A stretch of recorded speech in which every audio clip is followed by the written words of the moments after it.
Rabbiin hundaa beekaa ragaatti naa ja'u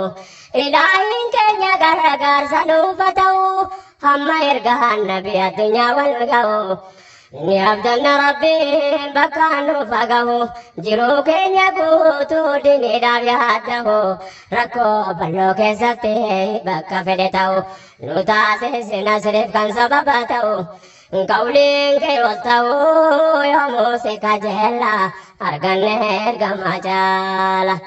Gubsawam pagati waliti dieso wandini dan tole dura fagesu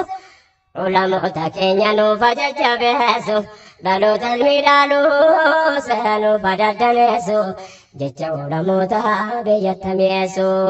dalto tambia kanadino desu Anadanin babne wandini gagesu kulle ulamota barsiisu barreessu Rabbina milkeessu baadiyyaa magaala arganne gamajala Gooftaan waan fagaate walitti dhiyeessu